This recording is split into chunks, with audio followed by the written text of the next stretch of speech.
Shalom Aleichem. The Mishnah continues for Yud Beis Nisan. We are in chapter 5 of Pesachim, Tamid Nishchat, all about the actual avodah, the ritual of the Korban Pesach. We are in Mishnah Zayin. Yotzta Kot Rishona. The first group went out. Remember the first group to offer their Korban Pesach. The Nichnasa Kot Shnia, and the second group goes into the temple courtyard. Yotzta Shnia, the second goes out. Nichnasa Shlishit, then the third can go in. Kima'aseh harishona kach ma'aseh hashnia. Like the actions of the first group, so too was the actions of the second group, v'hashlishit, and the third group. As we described yesterday, they would use an assembly line, a human chain of Kohanim, passing the bowls back and forth. Remember, we mentioned a Yisrael, a non-Kohen, could do the Shechita, but from then on, a Kohen had to do the Kabbalah, the catching of the dam, and the Holacha, the transporting the dam to the Mizbeach, and the Zrika, the sprinkling the dam on the Mizbeach. So it's same for all the groups. Karu at the Hallel. And they were singing Hallel during this service. Im Gamru, and if they finished Hallel, Shanu, they would repeat it a second time. All the Hallelujahs that we do on Rosh Chodesh and holidays. Im Shanu, and if they did it a second time and they're still working on the avodah, they still have some blood left to sprinkle, Shilshu, they would say it a third time. Afopi, Shalosh Shilshu Mehem. But Lamaisa, they never actually got to the third time. They were always fast enough with their human chain and sprinkling the blood, and they were very efficient and very quick. So they never said Hallel 3 times. Now, it doesn't tell you how fast they were saying Hallel. You can imagine they weren't speed reading. They were probably singing and maybe had some instruments, and some Levim were singing along and all sorts of things. So it's probably a very nice recitation of Hallel. But we don't know exactly how long it took, but they weren't delaying, is the point. Rabbi Yehuda adds here, Mimehem shel kot shlishit, for the third group of Jews to bring their Korban Pesach, lo higia lahavti ki yishma Hashem mipnei she'ama mu'atin. So by the third group, when they were singing Hallel, they would also sing Hallel, but they didn't even get up to a Havti, which is 5 Tehillim in to the recitation of Hallel. It's about halfway in, almost halfway in, because there weren't so many people there, so they could go a lot faster. Great, Anshe Mishnah 8, K'ma'asehu b'chol, like the ritual on a weekday, Kach ma'asehu b'Shabbat. So too, the ritual is done on Shabbat.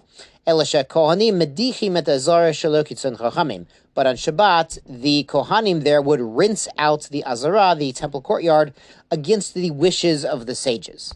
Now, Lamaisa, what they would do is they could plug up the stream. There was a stream of water going through the Azara, the temple courtyard, and they could plug it up to sort of fill it up, like plugging up a bathtub, to kind of rinse off everything and then release the drain and let the water out. Now, the issue the sages had is that we don't normally allow washing floors on Shabbat because somebody might come to be Meshave Gumot, he might come to even out things that are uneven. It could be a Tolda of Bona, as we talked about in Masechet Shabbat. And you might say, oh, we've learned that Shvut is a rabbinical prohibition that's designed to keep us away from a biblical prohibition. Shvut was mutter in the temple. We've learned that already. That's true, but it's only mutter for the needs of avodah, for the needs of the service. And the sages thought this wasn't really necessary. It's just sort of the cleanup afterwards.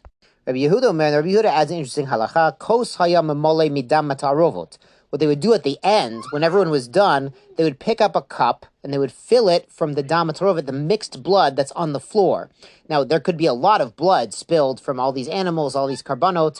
It could be quite a lot of blood, so they would take a cup of it, zurako, zrika achat al gabei mizbeach, and they would actually throw this, they would apply this onto the mizbeach as if it was a proper zrika of a Korban Pesach. Now, the reason for this is if someone got spilled, if someone got forgotten or someone got spilled. Remember, we mentioned the kalim they used didn't have a bottom, quite on purpose, so that they wouldn't accidentally put it down and lose it. They had to hold it the whole time. But if someone got lost or something got spilled, so it's sort of a makeup, sort of an insurance policy was to take 1 cup of blood from the floor, which in theory has every blood from everybody's carbon, and apply it to the Mizbeach as insurance policy.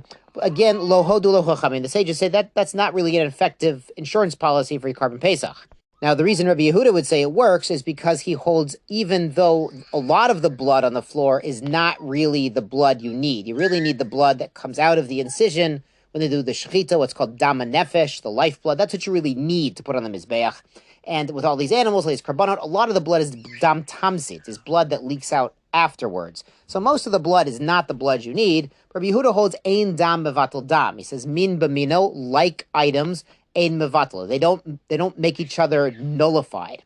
So even though there's much more dam tamsi oozed out secondary later blood than the dam nefesh, he would hold the dam nefesh is not batal, so this throwing the cup of mixed blood is a good insurance policy. But the other sages say, no, it is batal, and the halacha is not like Rabbi Yehuda.